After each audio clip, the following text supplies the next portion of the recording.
Hey guys, it's Jeff and welcome to today's video. So today I figured I'd answer the question that literally nobody asked, and that is, should you get a late 2012 Mac Mini today in 2019? So my Mac Mini is the basest model of them all. It's a dual core i5 model. It had 4 gigs of RAM when I purchased it. It had like a 512 gigabyte hard drive, and it has no graphics card at all. It is the most basic Apple product you could ever purchase. I bought it brand new back in 2013 for 799 Canadian dollars, and since then I've invested about $150 in upgrades on it. So it now has 16 gigabytes of RAM, which is the maximum that this model will allow, and it has a 256 gigabyte SSD, which makes a huge difference. I also have an external hard drive that I use for it. It's a 2 terabyte Western Digital that I use to dump basically all of my files in there, and it's been working great for me ever since I got it in 2013. So I mostly use my Mac Mini for video editing and for producing music, which in the grand scheme of things sounds like the most absurd thing you could do, because it's really not a powerhouse. It really hasn't been designed for this. It's supposed to be the entry-level Mac that everyone and their grandma can get for email and Facebook and things like that, but it's actually been working for me really great ever since then. So granted, I don't do a lot of 4K video. I've edited maybe one 4K video of that computer ever since I had it. All of my videos are 1080p and 30 frames a second. Sometimes I'll go a bit crazy and put some 60 frames a second,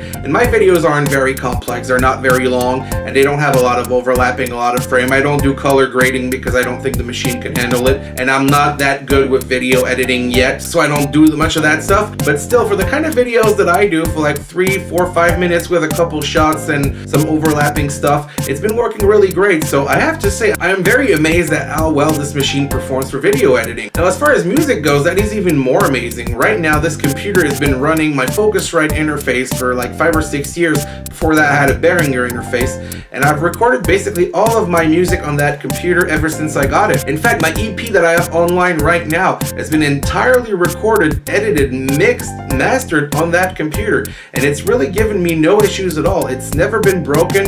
It's never had to be fixed for anything. Now, considering that you can get these computers for about $300-400 on eBay, I would say if you don't have a Macintosh and you want to get into that experience for very little money and try it out, I think the 2012 Mac Mini is a good deal for you. If you can get your hand on a decent quad-core i5 model with 16 gigs of RAM and an SSD for around $400, I would say that's a pretty good deal. It gets you into that Apple ecosystem at a fairly low price. So one thing you gotta watch out for though, although the Mac Mini doesn't actually explicitly require you to get an Apple keyboard and an Apple mouse, when I was doing an upgrade on it a couple years back, I actually got stuck in a menu because it didn't recognize my keyboard, and going on the Apple forums, it said, well, we can't guarantee that third-party keyboards will work. So if you want to be sure that you're going to have a compatible keyboard, you actually have to use the Apple keyboard. And I was stuck there during that update, so the computer was halfway booted and I couldn't do anything about it. I couldn't reboot or anything and use my third party because now I was stuck in the middle of this upgrade cycle. So I had to go out and buy the Apple keyboard and the Apple mouse for that, which left me with a bit of a sore taste in my mouth, but that's really my only negative experience. And that's something I like to bring up in a review like this,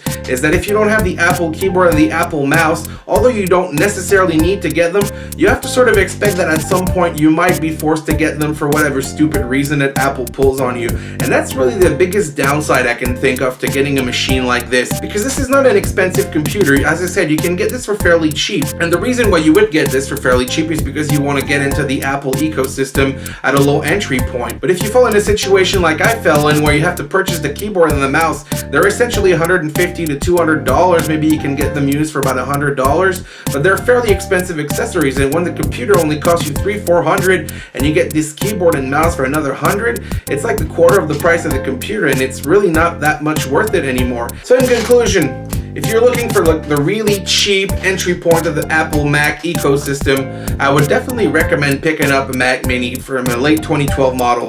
Watch out, don't get the later 2014 models because those cannot be upgraded. So if you're going to purchase a Mac Mini from 2014 with a better processor, you got to make sure that the RAM and the hard drive that you've got in there are working out for you. In fact, I wouldn't even say they got to work out for you. I say you need to make sure that they come with an SSD and 16 gigs of RAM, because if it doesn't, you're going to be disappointed. So as I said, if you're looking for this cheap entry point, try to get a 16 gig model. Late 2012, 2014 if it's already been maxed out, but you're probably not going to find one of those, so 2012 is probably your best bet. So anyway guys, that's been it for me. If you've enjoyed the video, make sure to leave a like, consider subscribing, leave any comments if you feel like it, and I will see you in the next one.